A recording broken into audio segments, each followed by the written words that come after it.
Hello my dear students, welcome back to my YouTube channel. मेरे YouTube channel पर आप लोग का बहुत बहुत स्वागत है। डियर स्टूडेंट, आज की क्लास में हम लोग सामान्य अध्ययन विषय का अध्ययन करेंगे और सामान्य अध्ययन में हम लोग आज अर्थशास्त्र यानी इकोनॉमिक्स का अध्ययन करेंगे। और आज की हमारी क्लास का जो टॉपिक है आर्थिक वृद्धि और आर्थिक विकास, जिसको हम लोग आर्थिक समृद्धि और आर्थिक विकास के नाम से भी जानते हैं, यानी economic development and economic growth. इन दोनों का आज अध्ययन किया जाएगा। तो चलिए आइए देखते हैं कि किसे इकोनॉमिक ग्रोथ कहते हैं और किसे इकोनॉमिक डेवलपमेंट कहते हैं, इनमें क्या अंतर होता है। जैसे कि देखिए, आपको इमेज में दिख रहा है कि एक तरफ इकोनॉमिक ग्रोथ दिखाया गया है, दूसरी तरफ इकोनॉमिक डेवलपमेंट। तो यहां देखिए, यहां पर किसी चीज में केवल बढ़ोतरी को दिखाया गया और यहां देखिए, यहां दिखाया गया है कि लोगों की कुशलता के बारे में, लोगों के बेहतर स्थिति परिस्थिति के बारे में। ठीक है, देखिए इस इमेज को देखने के बाद अब और क्लियर हो जाएगा। देखिए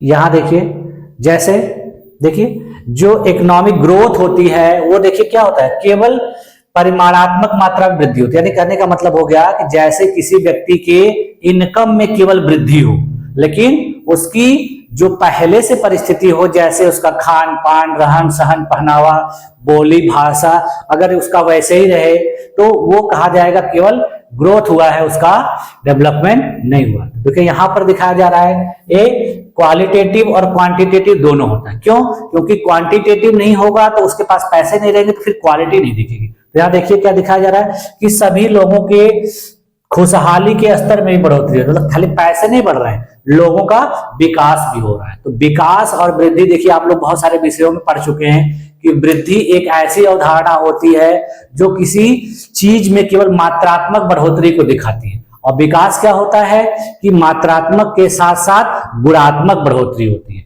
जैसे देखिए आप लोग बहुत सारा उदाहरण देखते होंगे, जैसे क्लास में जैसे आप लोग पढ़ते हैं तो आप लोग की हर क्लास के बाद देखिए आपकी क्लास बढ़ती चली जाती है। यानी आप क्लास 1 से पढ़ना शुरू किए और आप ग्रेजुएशन, पोस्ट ग्रेजुएशन तक चले जाते हैं। इसका मतलब क्या है कि इसमें आपकी वृद्धि लगातार हो रही है, लेकिन इस वृद्धि के साथ साथ यदि आपके नॉलेज में बढ़ोतरी नहीं हो रही, यानी आपका नॉलेज वैसा ही रह जा रहा है, तो कहा जाएगा कि आपकी वृद्धि तो हुई लेकिन विकास नहीं हुआ।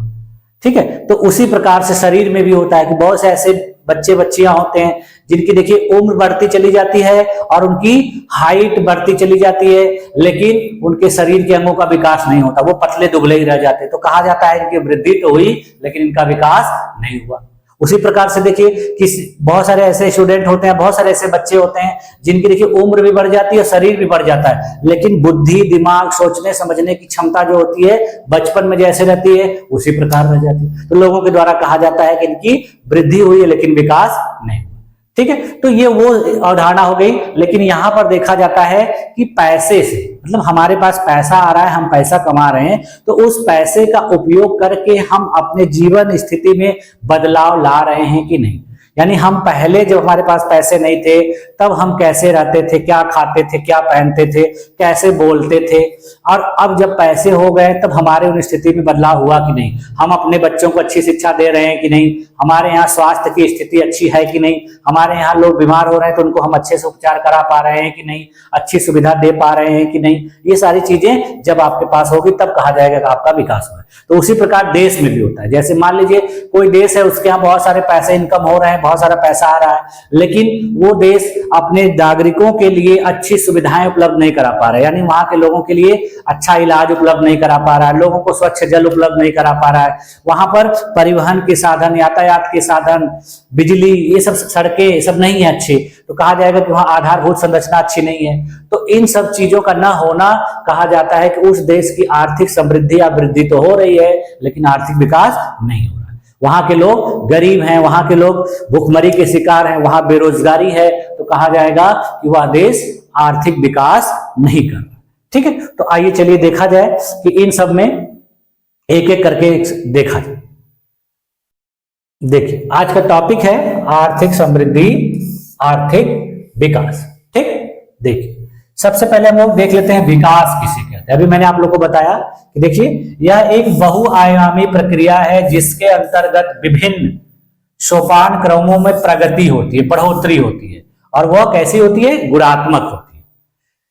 किसी काल विशेष को आधार बनाकर इसका तुलनात्मक अध्ययन किया जाता है। देखिए एक काल निर्धारित कर लिया जाता है कि 4 साल पहले, 5 साल पहले इनकी डेवलपमेंट इस प्रकार से थी और 5 साल के बाद इनका डेवलपमेंट इतना हो गया। ठीक है, ये उम्र के हिसाब से हो गया। उसी प्रकार से किसी व्यक्ति के इनकम की या देश के इनकम की एक ईयर मान लिया जाता है कि 2010 में अपने देश की जो आर्थिक समृद्धि और आर्थिक विकास था इस प्रकार का था, इतना था, और आज 14 साल के बाद इतना हो गया। तो उसी को कहा जाता है कि किसी एक काल विशेष को आधार मानकर उसको मापा जाता है। ऐसे बिना काल विशेष के कैसे पता चलेगा कि इतने साल पहले कैसे थे और इस समय कैसे? ठीक, तो ये है बढ़ोतरी को दर्शाती है। और कैसी बढ़ोतरी? जो गुणात्मक होती है। बढ़ोतरी कहिए चाहे प्रगति कहिए चाहे प्रोग्रेस कहिए। ठीक, आप देखिए आते हैं, देखते हैं इकोनॉमिक डेवलपमेंट, आर्थिक विकास। देखिए किसी अर्थव्यवस्था में होने वाले गुणात्मक परिवर्तन को आर्थिक विकास कहते हैं, जिसमें सामाजिक मूल्य निहित होते हैं। देखिए केवल पैसे में बढ़ोतरी होने से नहीं होता, पैसे भी होने चाहिए और सामाजिक मूल्य भी होने चाहिए। समाज के लोगों को भी उस पैसे की सुविधा मिलनी चाहिए। सामान्यतः किसी क्षेत्र विशेष, देश अथवा व्यक्तियों की आर्थिक समृद्धि में वृद्धि यानी बढ़ोतरी को आर्थिक विकास कहा जाता है। परंतु नीति निर्माण की दृष्टि से आर्थिक विकास में उन प्रयत्नों को भी शामिल किया जाता है जिनका लक्ष्य किसी जन समुदाय की आर्थिक स्थिति और जीवन स्तर में सुधार करना। देखिए मैंने अभी बताया कि उसकी परिस्थिति में भी बदलाव होना चाहिए, उसका जीवन स्तर भी, लाइफ का जो सिचुएशन है वो बदलना चाहिए, कि जैसे पहले थे वैसे नहीं होने चाहिए। देखिए अब इस परिभाषा के अनुसार आर्थिक विकास वह प्रक्रिया है जिसके परिणाम स्वरूप किसी देश की वास्तविक प्रति व्यक्ति आय में दीर्घकालिक वृद्धि होती है, परंतु इससे गरीबी रेखा के नीचे रहने वाले व्यक्तियों तथा उनके आय के वितरण की असमानता नहीं बढ़नी चाहिए। इसका मतलब कि उनकी ग्रोथ होनी चाहिए, उस देश में अर्थव्यवस्था की ग्रोथ होनी चाहिए, और जो अमीर और गरीब यानी जो गरीबी रेखा है उसके बीच में ज्यादा अंतर नहीं होना चाहिए। इसका मतलब कि अमीर बहुत ज्यादा अमीर हो जाएं और गरीब गरीब ही रह जाएं, तो इस प्रकार का डिफरेंस भी नहीं होना चाहिए। ठीक है, तब जाके कहा जाएगा कि उस देश का या उस देश की अर्थव्यवस्था का आर्थिक विकास हो रहा है। देखिए प्रति व्यक्ति वास्तविक आय में वृद्धि ही आर्थिक विकास का सही माप। देखिए कहा जा रहा है यहां पर कि मान लीजिए किसी देश की आर्थिक वृद्धि हो रही है, यानी देश का इनकम बहुत हो रहा है, देश में पैसे बहुत आ रहे हैं, लेकिन वहां रहने वाले जो नागरिक हैं उनकी जो प्रति व्यक्ति आय थी वो उतनी की उतनी ही। जैसे उदाहरण देख लीजिए, जैसे मान लीजिए किसी कंपनी में कोई जॉब करता है तो वो कंपनी प्रॉफिट पे प्रॉफिट बनाती चली जा रही है, वो कंपनी तो बहुत प्रॉफिट कमा रही है, लेकिन मान लीजिए उस कंपनी में कोई नौकरी करने वाला व्यक्ति है, उसकी सैलरी 10 साल पहले जितनी थी 10 साल बाद भी उतनी है। तो इसको मतलब हो गया कि वो कंपनी केवल खुद का प्रॉफिट बना रही, खुद की वृद्धि कर रही है, लेकिन उस व्यक्ति का कुछ भी वृद्धि या विकास नहीं हो रहा है। तो इसी प्रकार से देश में भी होता है कि देश की इनकम बढ़ती चली जाए और देश के लोगों की इनकम ना बढ़े, उनके जीवन स्थिति में सुधार ना हो, तो कहा जाएगा उस देश का आर्थिक विकास नहीं हो रहा है, केवल आर्थिक वृद्धि हो रही। ठीक, अब देखिए आते हैं ग्रोथ यानी समृद्धि। इसको देखिए वृद्धि के नाम से भी जाना जाता है। अब देखिए क्या है, इसका संबंध देश में वस्तुओं और सेवाओं के उत्पादन की क्षमता में वृद्धि से। अब देखिए अभी मैंने व्यक्तियों का उदाहरण दिया, लेकिन हमको व्यक्तियों का उदाहरण तो समझाने के लिए दिया मैंने। अब देखिए किसी देश की वृद्धि कैसे होती है, जब किसी देश में वस्तुओं और सेवाओं का उत्पादन बहुत ज्यादा होगा, वस्तु बनेंगी ज्यादा, सेवाएं ज्यादा उपलब्ध कराई जाएंगी, तो उससे देश को पैसा ज्यादा आएगा, कमाई ज्यादा होगी, तो देखिए उसकी ग्रोथ होगी, डेवलपमेंट होगी। लेकिन उस पैसे का यदि लोगों के जीवन स्तर को सुधारने के लिए उपयोग न किया जाए तो कहा जाएगा केवल आर्थिक वृद्धि ही हुई है। ठीक, अब देखिए इसको देख लेते हैं, आर्थिक समृद्धि। देखिए आर्थिक समृद्धि का तात्पर्य अर्थव्यवस्था के विभिन्न चरों में मात्रात्मक वृद्धि से है, अर्थात किसी अर्थव्यवस्था में होने वाला मात्रात्मक परिवर्तन ही आर्थिक समृद्धि। अभी मैंने बताया केवल मात्रा में वृद्धि हो, उसके गुणों में वृद्धि नहीं। आर्थिक समृद्धि को दो रूपों में अभिव्यक्त किया जा सकता है। कैसे किया जा सकता है? देखिए, कुल उत्पादन में वृद्धि तथा प्रति व्यक्ति उत्पादन में वृद्धि। देखिए इसको दो तरीके से बताया जाता है कि कुल उत्पादन में कितनी वृद्धि हुई, या तो ऐसे बताइए, या फिर प्रति व्यक्ति उत्पादन में कितनी वृद्धि हुई। यानी पहले जितना उत्पादन किया जाता था, जैसे मान लीजिए कोई कंपनी है वो 1000 रुपए का सामान बना रही है और 2 साल बाद 4 साल बाद यही उसका 1000 रुपए से 10,000 रुपए हो गया, तो कहा जाएगा उसकी वृद्धि हुई है। उसी प्रकार से जैसे देखिए कोई व्यक्ति है, अगर वो 1000 रुपया महीना कमा रहा है और 4 साल 5 साल के बाद वो 10,000 रुपया महीना कमाने लग रहा है, तो कहा जाएगा उसकी आर्थिक वृद्धि हो रही या हुई है। ठीक, अब देखिए आर्थिक समृद्धि का संबंध केवल सकल घरेलू उत्पाद के किसी घटक जैसे उपभोग, सरकारी व्यय, निवेश, शुद्ध निर्यात में उत्तरोत्तर वृद्धि से है। देखिए आर्थिक वृद्धि कुछ ही निश्चित चीजों को दिखाती है। जैसे देखिए सकल घरेलू उत्पाद, इसको देखिए कहा जाता है जीडीपी। ठीक है, तो जीडीपी क्या होती है, जीएनपी क्या होती है, ये सब मैं नेक्स्ट क्लास में आप लोग को बताऊंगा। बस ये जान लीजिए कि जीडीपी का मतलब होता है कि किसी देश के एक साल में जितना उत्पादन होता है, जितना इनकम होता है, उसमें कितनी बढ़ोतरी हो रही, ग्रोथ हो रही, उसी को बताया जाता है। तो ये मैं आप लोग को नेक्स्ट क्लास में बताऊंगा। बस ये जान लीजिए कि ये प्रति साल हर वर्ष देखा जाता है कि किसी देश के जो वस्तुओं और सेवाओं का प्रोडक्शन है वो कितना था और आगे एक साल में कितना हो गया। ठीक, तो देखिए, तो इसमें देखिए किस किस चीज को देखा जाता है कि वहां के लोगों का उपभोग कैसे हो गया, यानी लोग पहले कितनी चीजें इस्तेमाल करते थे, अब कितना इस्तेमाल कर रहे हैं। दूसरा, सरकार पहले कितना खर्च करती थी, अब कितना खर्च करती है। सरकार के द्वारा कितना निवेश किया जाता था, अब कितना निवेश किया जा रहा है। और शुद्ध निर्यात, यानी लोगों के द्वारा, देश की सरकार के द्वारा कितना निर्यात किया जाता था, वो बढ़ा है कि घटा। यानी इन सब में बढ़ोतरी हो रही है, इसका मतलब कहा जाएगा कि आर्थिक समृद्धि हो रही। ठीक, देखिए आर्थिक समृद्धि से अभिप्राय देश में वस्तुओं और सेवाओं के उत्पादन में वास्तविक वृद्धि से। इसका संबंध सकल घरेलू उत्पाद, जीडीपी, राष्ट्रीय आय, नेशनल इनकम और प्रति व्यक्ति आय में वृद्धि से। देखिए जब कहा जाएगा किसी देश की आर्थिक समृद्धि हो रही है, तो आर्थिक समृद्धि हो रही है कि नहीं हो रही है कैसे पता चलेगा। जैसे मान लीजिए कि कोई एक कंपनी है, पहले वो 2 पीस कोई सामान बनाती थी, ठीक है, और उसको मान लीजिए 100 रुपया कमाती थी। एक साल के बाद ये कंपनी सामान 2 ही पीस बना रही है, लेकिन इसकी कमाई जैसे मान लीजिए 110 रुपया हो गई। तो सामान तो उतना ही बन रहा है लेकिन पैसा बढ़ गया, तो इसका मतलब ये कैसे बढ़ गया, इस पे बहुत सारे टैक्स लग गए होंगे, बहुत सारे और कारण होंगे जिसकी वजह से। तो रियल में अगर देखा जाए तो इसका प्रोडक्शन तो 2 ही है, तो कहा जाएगा कि रियल मायने में इस कंपनी का ग्रोथ, इकोनॉमिक ग्रोथ नहीं हो रहा है। ठीक है, तो इसका मतलब कि जब प्रोडक्शन बढ़े तो उसके साथ साथ उसकी इनकम भी बढ़े, तब कहा जाता है कि रियल मायने में उसकी ग्रोथ हो रही। ठीक है, देखिए वही चीज दिखाया जा रहा है कि इकोनॉमिक ग्रोथ तभी मानी जाएगी जब उसका सकल घरेलू उत्पाद बढ़े, यानी एक साल पहले जितनी वस्तुओं और सेवाओं का उत्पादन किया जाता था, एक साल के बाद वो बढ़ जाए। उसी प्रकार देखिए देश की जो राष्ट्रीय आय एक साल पहले थी, वो एक साल के बाद उसमें बढ़ जाए।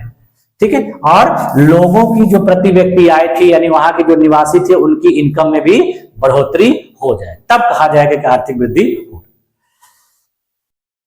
अब देखिए आर्थिक समृद्धि आर्थिक विकास में अंतिम परिणाम का नाम है। यही चीज देखिए, जो प्रति व्यक्ति समग्र उत्पादन और प्रति व्यक्ति भौतिक पूंजी में वृद्धि को दर्शाता है। वही चीज मैंने कि उत्पादन में प्रति व्यक्ति भी वृद्धि होनी चाहिए और उसकी भौतिक पूंजी में भी वृद्धि होनी चाहिए। वस्तुओं और सेवाओं का उत्पादन बढ़ना चाहिए और उस व्यक्ति का इनकम भी बढ़ना चाहिए। देखिए, आर्थिक समृद्धि एवं आर्थिक विकास में पाए जाने वाले अंतर को आर्थिक विषमता के नाम से जाना जाता है। जब देखिए आर्थिक समृद्धि और आर्थिक विकास में डिफरेंस होगा तो उसी को कहा जाता है आर्थिक विषमता, जिसको इंग्लिश में कहा जाता है इकोनॉमिक डिस्पैरिटी।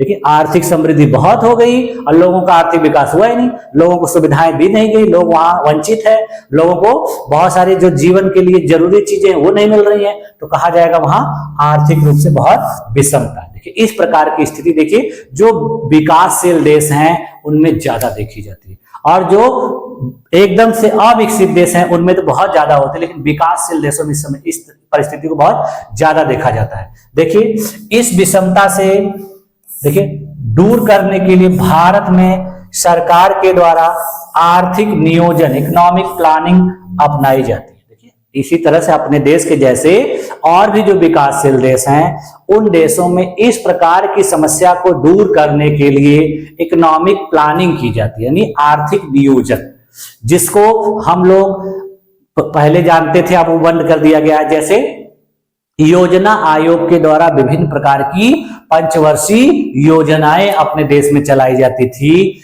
जिनका उद्देश्य इसी विषमता को दूर करना होता था। तो ये सब चीजें पंचवर्षीय योजना वगैरह सब नेक्स्ट क्लास में बताऊंगा। पंचवर्षीय योजना देखिए अपने देश में 1951 में शुरू हुई थी, ठीक है, पहली पंचवर्षीय योजना, और जो सबसे लास्ट पंचवर्षीय योजना थी 2017 में खत्म हुई थी, यानी 2012 में अंतिम पंचवर्षीय योजना बनी। ठीक है, तो 1951 में शुरू हुई और 2017 में खत्म हुई। तो 2017 वाली जो पंचवर्षीय योजना थी 2012 शुरू हुई थी और टोटल कितनी पंचवर्षीय योजनाएं बनी थी? 12। ठीक, ये 12वीं थी। ठीक है, तो इसके बारे में मैं नेक्स्ट क्लास में पढ़ाऊंगा। तो विभिन्न प्रकार के पंचवर्षीय योजनाओं के माध्यम से जो सरकार है वो इस विषमता को दूर करने का प्रयास करती है। अब देखिए आते हैं आर्थिक सुधार, इकोनॉमिक रिफॉर्म्स। देखिए, आर्थिक सुधार इकोनॉमिक रिफॉर्म्स ऐसे नीतिगत बदलाव और उपाय को कहा जाता है जिनका उद्देश्य देश की अर्थव्यवस्था को मजबूत बनाने के लिए, आर्थिक विकास को बढ़ावा देने के लिए और लोगों के जीवन स्तर में सुधार करने के लिए किया जाता है। यानी आर्थिक सुधार देखिए कुछ ऐसे पॉलिसी होती हैं, जो ऐसी नीतियां होती है, उसमें बदलाव करके क्या किया जाता है? देश की अर्थव्यवस्था को बेहतर कराया जाता है, देश के आर्थिक विकास को बढ़ाया जाता है और लोगों के जीवन स्तर में सुधार किया जाता है। आर्थिक सुधारों के तहत देखिए सरकारें अपने आर्थिक ढांचे में ऐसे बदलाव करती हैं जो आर्थिक विकास को गति देने में सहायक होता है। देखिए, आर्थिक सुधार करने के लिए जो देश होते हैं, जो सरकारें होती हैं, वो अपने ढांचे में बदलाव करती हैं। जो वहां का स्ट्रक्चर होता है, इकोनॉमिकल स्ट्रक्चर, उसमें बदलाव करेंगी, तब जाके इस प्रकार की चीजों को करना संभव हो पाएगा और उससे देश का आर्थिक विकास बहुत तेजी से आगे बढ़े। ठीक, अब देखिए आर्थिक सुधारों का उद्देश्य क्या होता है, आर्थिक सुधार किस लिए किए जाते हैं? तो देखिए आर्थिक सुधारों का उद्देश्य देखिए सबसे पहले किया जाता है आर्थिक विकास को बढ़ाने के लिए, देश की अर्थव्यवस्था को तेजी से आगे बढ़ाने के लिए आर्थिक विकास को बढ़ाया जाता है। दूसरा देखिए बाजारों को अधिक स्वतंत्र बनाना, यानी जो मार्केट है, जो वस्तुओं उत्पाद और सेवाओं का खरीद बिक्री करते हैं, उनको स्वतंत्र बना दिया, यानी उस पर सरकार का नियंत्रण बहुत कम कर दिया जाता है। सरकार बार बार उसमें इंटरफेयर नहीं करती है। तब जाके देखिए सरकारी नियंत्रण को कम कर दिया जाएगा, जिससे निजी क्षेत्र को बढ़ावा मिलेगा। जब निजी क्षेत्र को बढ़ावा मिलेगा तो वस्तुओं और सेवाओं का उत्पादन बहुत ज्यादा होगा और उनकी खरीद बिक्री होगी, जिससे पैसे का फ्लो बहुत ज्यादा होगा और देश फिर आर्थिक रूप से आगे बढ़े। देखिए तीसरी चीज क्या करेंगे, प्रतिस्पर्धा को बढ़ाना। देखिए प्रतिस्पर्धा का मतलब होता है कंपटीशन। तो जब ढेर सारे लोग वस्तुओं और सेवाओं का उत्पादन करने लगेंगे तो उसमें आपस में क्या होगा, कंपटीशन होगा। तो कंपटीशन होने की वजह से जो वस्तुओं की क्वालिटी है उसमें इंप्रूवमेंट होगा, यानी क्वालिटी अच्छी होगी। जब क्वालिटी अच्छी होगी तो उसका प्राइस अच्छा मिलेगा, तो उससे भी देखिए इकोनॉमिक ग्रोथ होगी। और जब इस प्रकार से प्रोडक्शन बहुत ज्यादा होने लगेगा, कंपटीशन होने लगेगा, तो जो एक्सेस सरप्लस प्रोडक्ट रहेंगे उसको दूसरे देशों में भी भेजा जाएगा, ठीक है, एक्सपोर्ट किया जाएगा।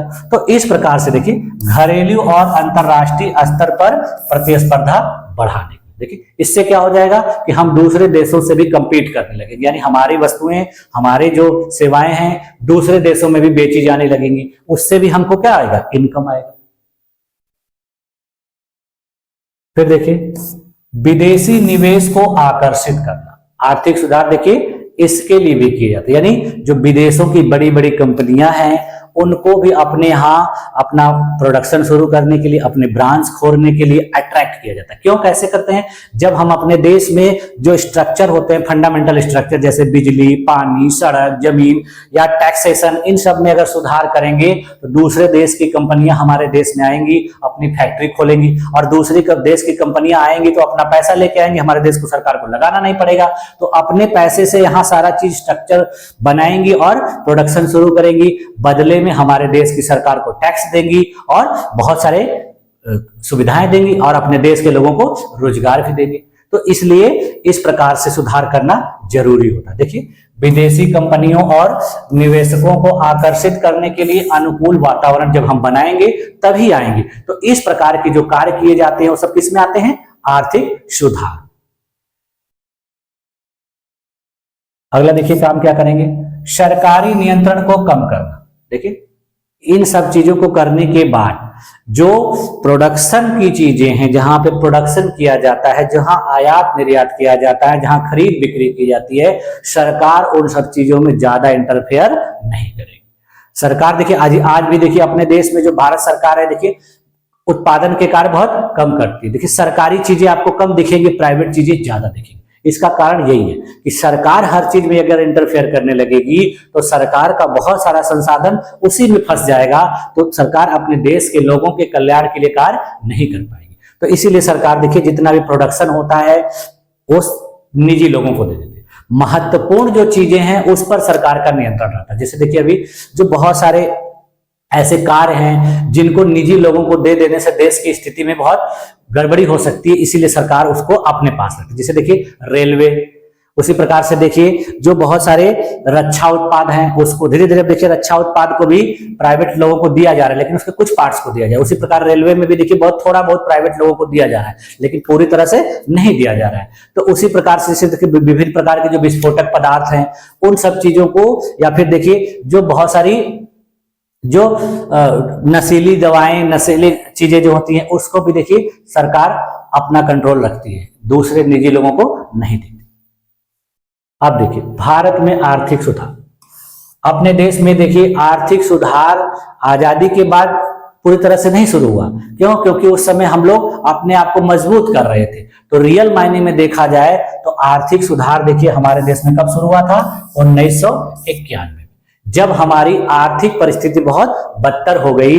तब उस समय की जो हमारी सरकार थी देश की, उस समय देखिए प्रधानमंत्री कौन था, नरसिम्हा राव, और उस समय जो हमारे देश के वित्त मंत्री थे वो थे भूतपूर्व प्रधानमंत्री जिनको आप लोग जानते हैं डॉक्टर मनमोहन सिंह के नाम से, तो वो थे। इन दोनों लोगों के द्वारा अपने देश में आर्थिक सुधार शुरू हुआ और इसी को कहा जाता है नई आर्थिक नीति। यानी इस समय देश की सरकार ने अपने इकोनॉमिक पॉलिसी में बहुत व्यापक रूप से बदलाव किया और जिसके वजह से अपने देश में देखिए बहुत सारे बदलाव दिखे।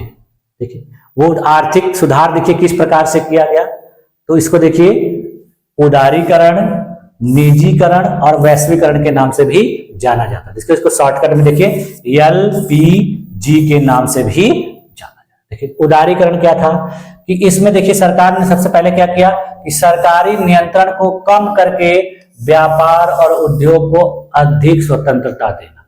अब देखिए जो प्रोडक्शन वाली चीजें थी, जहां उत्पादन किया जाता था, सरकार ने उस पर अपने नियंत्रण को कम कर लिया। ठीक है। दूसरा काम क्या किया, निजीकरण, यानी सरकारी उपक्रमों को निजी हाथों में दे दिया गया। यानी बहुत सारे ऐसे चीजें थी जिसमें सरकार प्रोडक्शन करती थी, यानी उसका मालिकाना हक सरकार के पास था। अब सरकार ने क्या किया, उन सब चीजों को निजी व्यक्तियों को दे दिया। निजी व्यक्तियों को मतलब मुफ्त में नहीं दे दिया, उनको डिसइन्वेस्टमेंट के माध्यम से, यानी उस कंपनी से, निजी कंपनियों से या निजी व्यक्तियों से पैसा लिया और उस कंपनी को उन्हें सौंप दिया और कहा कि इसको अब आप चलाइए, प्रोडक्शन आप करिए। तो उससे देखिए सरकार का क्या हुआ, सरकार की जिम्मेदारी भी कम हो गई और सरकार का पैसा भी बचा, और वो पैसा जो मिला सरकार ने उसको दूसरे काम में लगाया। ठीक। और देखिए तीसरा काम जो किया सरकार ने, वो देखिए वैश्वीकरण। इसका मतलब कि अपने देश की जो अर्थव्यवस्था है, देखिए विश्व अर्थव्यवस्था से जुड़ गई। यानी दुनिया के और देशों से जो एक्सपोर्ट इंपोर्ट होता था, सामान का क्रय बिक्री होता था, अब अपने देश में भी दुनिया के और देशों के सामान आने लगे और अपने देश से दूसरे देशों में जाने लगे। देखिए विदेशी निवेश को प्रोत्साहित किया गया। अब देखिए जब अपने देश में दूसरे कंपनी के सामान आने लगेंगे, दूसरे देश के सामान आने लगेंगे, तो विदेशी कंपनियां यहाँ आने लगेंगी। अब वो वहां सामान बेचने के बजाय सोचेंगी कि यही फैक्ट्री खोल लें, यही कंपनी खोल लें, उनका जो कॉस्ट होगा सामान का वो कम लगेगा, इसलिए वो लोग अपने देश में भी आने लगे। इन सुधारों के कारण देखिए भारतीय अर्थव्यवस्था में उल्लेखनीय परिवर्तन हुए। जैसे औद्योगिक उत्पादन में वृद्धि हुई, विदेशी निवेश का प्रवाह हुआ, रोजगार के नए अवसर उत्पन्न हुए और वैश्विक बाजार में प्रतिस्पर्धा की क्षमता बढ़ी। देखिए उसी का परिणाम है कि अपने देश में देखिए हर चीज इस्तेमाल करने, सामान्य जनजीवन से लेकर विलासिता की चीजें ज्यादातर आपको कहां की दिखेगी, विदेशी कंपनियों। मोबाइल देख लीजिए, विदेशी कंपनियां, गाड़ी देख लीजिए, विदेशी कंपनियां। हमारे घर में इस्तेमाल की जाने वाली चीजें, टूथब्रश से लेकर साबुन, तेल, जो चीज भी देखते हैं आप, क्रीम, शैम्पू, सब किसका दिखता है, सब विदेशी। हम लोग जो कोल्ड ड्रिंक पीते हैं वो सब किसकी होती है, सब विदेशी कंपनियां। जो बहुत सारे इलेक्ट्रॉनिक सामान इस्तेमाल करते हैं वो भी विदेशी। तो ये सारी चीजें कैसे हुई हैं, इसी आर्थिक नीतियों की वजह। इससे देखिए हमारे देश को फायदा भी है। क्यों फायदा है, क्योंकि हमारे देश में दूसरे देश की कंपनी आके प्रोडक्शन करती है तो अपना पैसा लगाती है और हमारे देश का पैसा नहीं लगता है, जिसकी वजह से हमारे देश को, हमारे देश की जो सरकार है उसको प्रॉफिट होता है, टैक्स मिलता है, और हमारे देश के लोगों को रोजगार भी मिलता है। यानी सरकार को नौकरी देने से छुटकारा मिल जाता है, वो कंपनियां यहीं के लोगों को नौकरी देती है। यानी कि अमेरिका की कंपनी यहाँ आके ब्रांच खोलेगी तो अमेरिका के लोगों को लाकर रखेगी नौकरी, नहीं, यहीं के लोगों को रखते हैं, जिससे यहाँ के लोगों का इनकम बढ़ता है, प्रति व्यक्ति आय में बढ़ोतरी होती है। देखिए आगे, अब देखिए अपने देश में जो आर्थिक सुधार किए गए उनको 3 स्तरों में बांटा गया। देखिए प्रथम पीढ़ी के आर्थिक सुधार, फर्स्ट जनरेशन इकोनॉमिक रिफॉर्म। तो पहली पीढ़ी का जो आर्थिक सुधार किया गया, सबसे पहले औद्योगिक सुधार किया गया, यानी अपने देश में उद्योग धंधों को मजबूत किया गया, पहली। फिर देखिए द्वितीय पीढ़ी का जो आर्थिक सुधार था उसमें देखिए क्या क्या सुधार किया गया। देश की राजकोषीय स्थिति में सुधार किया गया, देश की मौद्रिक स्थिति में सुधार किया गया, व्यापार में सुधार किया गया और देश में निवेश में सुधार किया। राजकोषीय का मतलब होता है सरकार के द्वारा किए जाने वाले खर्चे, आय और व्यय में बहुत व्यापक रूप से बदलाव किया गया। देश में जो पैसे की छपाई थी, मुद्रा का जो प्रवाह था, उसको भी कंट्रोल किया गया। उसके बाद देखिए व्यापार में सुधार किया गया, यानी व्यापारिक जो गतिविधियां थी उसमें बहुत सारे परिवर्तन किए गए, और बाद में निवेश में सुधार किया गया, यानी कहां किस प्रकार से इन्वेस्टमेंट किया जाए, कैसे इन्वेस्टमेंट लाया जाए, इन सब सारी चीजों का काम किया गया दूसरी पीढ़ी के आर्थिक सुधार।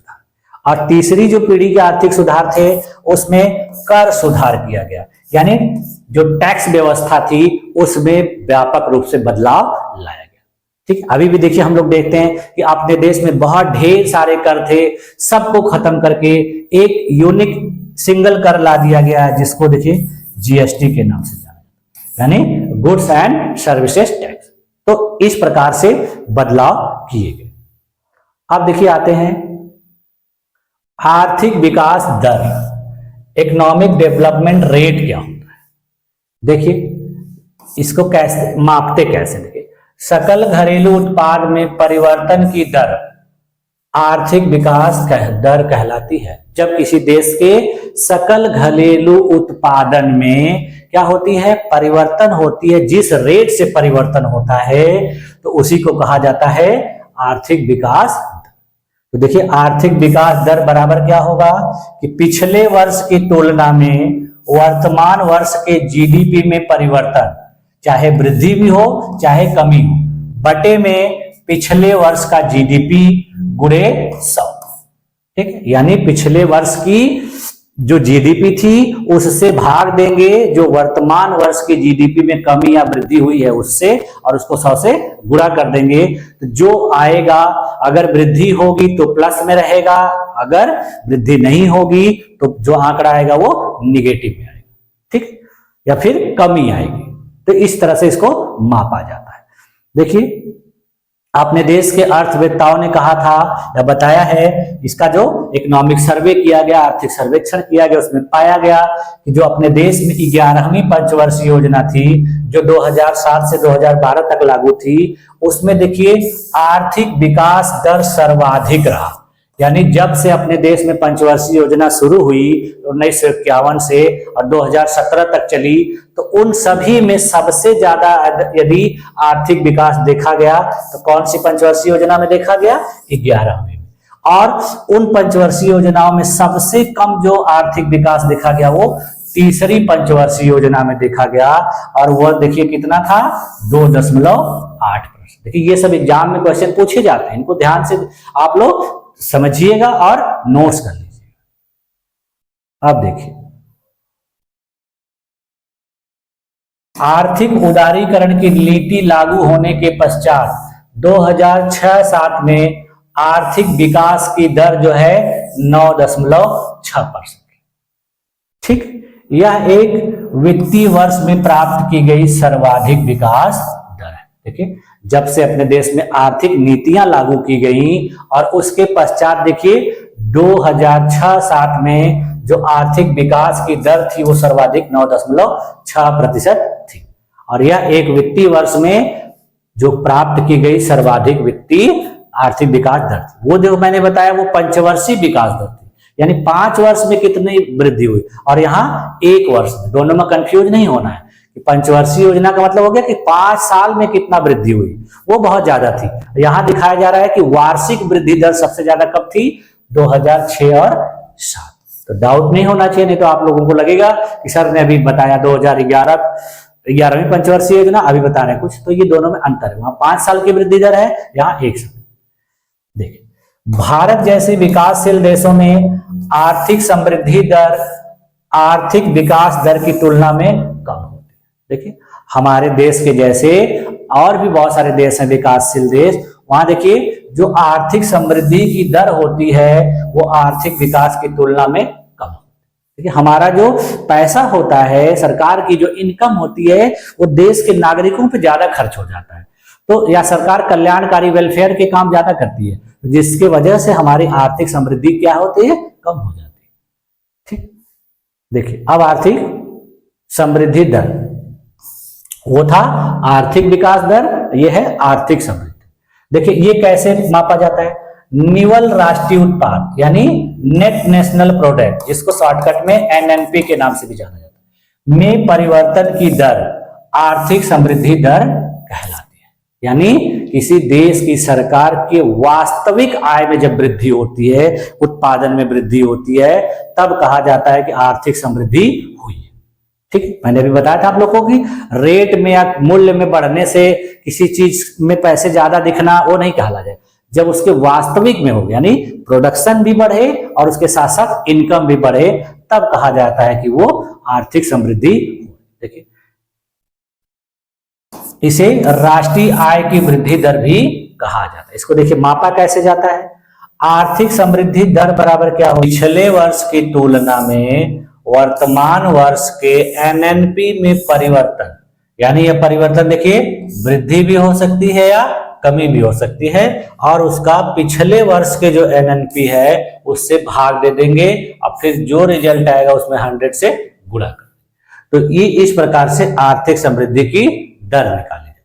ठीक है, अब देखिए नेक्स्ट है, इसके बाद आर्थिक समृद्धि के संबंध में यूएनडीपी का दृष्टिकोण।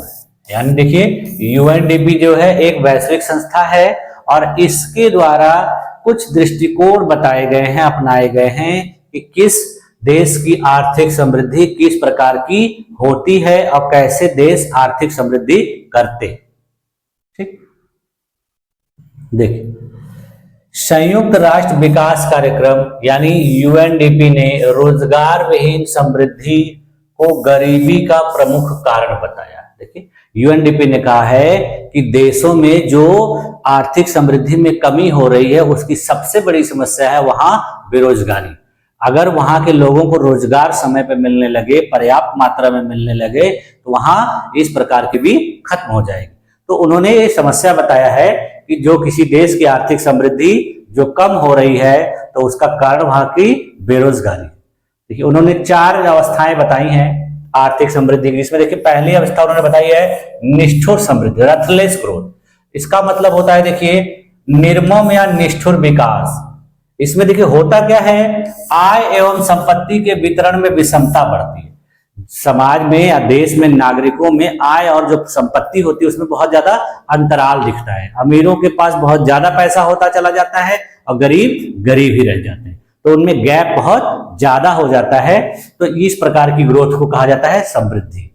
देश देखिए, देश पता चले देश का जो जीडीपी बहुत ज्यादा है लेकिन वहां के नागरिकों की स्थिति परिस्थिति बहुत खराब है, तो इस प्रकार से देखिए इस प्रकार के विकास के रूप में समझा जा सकता है जिसमें किसी संगठन, व्यक्ति या कंपनी की वृद्धि इस तरह से की जाती है कि उसका पूरा ध्यान बस अधिक से अधिक और तेजी से बढ़ने पर होता है।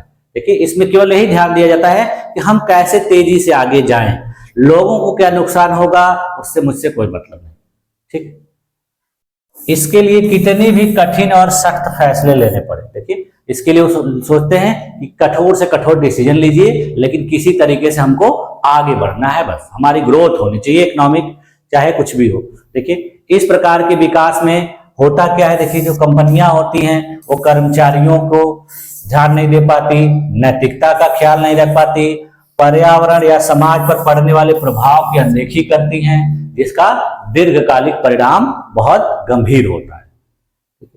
ये कंपनियां देखिए कभी कभी कड़ी प्रतिस्पर्धा, आक्रामक व्यापार नीति और कठोर कदम उठाने से भी नहीं हिचकिचाते। देखिए वो आगे बढ़ने के चक्कर में, पैसे कमाने के चक्कर में बहुत कठिन कठिन जो डिसीजन लेते हैं। अब देखिए जो अगली है, उन्होंने जो अगला स्तर बताया था वो स्तर विहीन समृद्धि। देखिए जिसको स्वर विहीन, जिसको वॉइसलेस ग्रोथ का, देखिए इसमें कहा जाता है कि मौन विकास होता है या बिना आवाज का विकास होता है। ये देखिए होता कैसा है, इसमें देखिए जो गरीब और पिछड़े वर्ग के लोग होते हैं, देखिए समाज के दबे तथा पिछड़े वर्ग की स्थिति स्वरहीनता की हो जाती है, यानी वो कुछ बोल नहीं पाते हैं, उनके लिए कुछ ऐसा किया ही नहीं जाता है, उनकी समस्याओं को ध्यान नहीं दिया जाता। देखिए इस प्रकार के विकास में समाज के एक बड़े हिस्से, खासकर गरीब, पिछड़े या वंचित वर्ग की आवाज को अनसुना कर दिया जाता है। देखिए सरकारें या लोग, कंपनियां अपने विकास को बहुत ज्यादा ध्यान देते हैं, लोगों को उससे क्या नुकसान हो रहा है उस पर ध्यान नहीं देते। देखिए इस विकास में उनकी जरूरतें और समस्याएं नजरअंदाज होती हैं और विकास की प्रक्रिया में अपनी बात नहीं रख पाते या उनसे जुड़ी योजनाओं में उनकी भागीदारी नहीं होती। देखिए सरकार बहुत सारी योजनाएं, परियोजनाएं चलाती हैं जिसमें लोगों की जमीन ले ली जाती है, लोगों से कुछ बहुत सारी चीज छीन ली जाती है, लेकिन उनको उस प्रकार का बेनिफिट नहीं दिया या फिर उनको उसमें भागीदार नहीं बनाया जाता। जैसे किसी विदेशी कंपनी को सरकार जमीन देती है कंपनी फैक्ट्री खोलने के लिए, वो कंपनी फैक्ट्री खोलती है तो वहां के लोगों को रोजगार नहीं देती है, कहती है कि ये स्किल्ड नहीं है। तो इस प्रकार से जो समस्या होती है उसी को कहा जाता है वॉइस। देखिए इसमें से कि समाज के सभी लोगों को विकास का लाभ नहीं पहुंच पाता और केवल कुछ चुनिंदा लोगों या वर्गों तक ही सीमित रहे। जब जो लाभ होगा तो वहां के लोगों को नहीं मिलेगा, सरकार को मिलेगा और जो कंपनी रहेगी उसको मिलेगा। तो देखिए इसका लाभ नहीं मिला और वो आवाज भी नहीं उठा पाते, आवाज उठाते भी हैं तो उनकी आवाज को सुना नहीं जाता है। वो चाहे कितना भी विरोध प्रदर्शन करें, सरकारें नहीं सुनती हैं, कंपनियां नहीं सुनती। अगली देखिए क्या है, भविष्य विहीन समृद्धि यानी फ्यूचरलेस ग्रोथ। इसमें देखिए इसका अर्थ होता है भविष्य विहीन विकास। इसका मतलब कि इसमें पर्यावरण एवं प्राकृतिक संसाधनों के आधार नष्ट हो जाते हैं। इसमें देखिए पर्यावरण का दोहन बहुत ज्यादा से किया जाता है और प्राकृतिक आधार जो ढेर सारे होते हैं, प्राकृतिक वस्तुएं होती हैं, उनको बहुत अंधाधुंध दोहन करते हैं, तो जिससे वो भविष्य के लिए नहीं बच पाती। देखिए इस प्रकार के विकास को दर्शाता है कि वर्तमान में तो लाभ या प्रगति ला सकता है, लेकिन इसका कोई अस्थायी या दीर्घकालिक परिणाम नहीं। लोग सोचते हैं कि हम इस अपने जीवन को बेहतर बनाने के लिए कितने ज्यादा प्राकृतिक संसाधनों का इस्तेमाल करें, हमारा वर्तमान जीवन बहुत अच्छा दिखे, बहुत अच्छा हो जाए, लेकिन उनको भविष्य की चिंता नहीं होती है। तो इस प्रकार की जो समृद्धि है उसको देखिए, इस तरह के विकास में प्राकृतिक संसाधनों का अत्यधिक दोहन किया जाता है, पर्यावरण की उपेक्षा की जाती है और अल्पकालिक लाभों के लिए दीर्घकालिक दृष्टिकोण का अभाव होता है। इसमें देखिए जो तुरंत लाभ लेने के लिए लोग दूर की भविष्य में आने वाली चीजों के बारे में चिंता नहीं करते हैं कि किस प्रकार की समस्या झेलनी पड़ेगी। देखिए इसी का परिणाम है कि इस पूरी दुनिया में देखिए ग्लोबल वार्मिंग, जो जलवायु परिवर्तन, बहुत सारी बीमारियां, गंभीर बीमारियां, वर्षा का असमान वितरण, गर्मी बहुत ज्यादा कम पड़ना, ये सब सारी चीजें इसी की वजह से होती है। देखिए दुनिया के बहुत सारे ऐसे देश हैं जो अपने आप को डेवलप करने के लिए प्राकृतिक संसाधनों का दोहन अंधाधुंध किए, पूरे विश्व में प्रदूषण फैला। अब वो देश विकसित हो गए हैं, तो जो दूसरे देश हैं उनको कहते हैं कि आप ये मत करिए, आप ऐसे करेंगे तो प्रदूषण फैलेगा। सबसे पहले प्रदूषण उन्होंने ही फैलाया।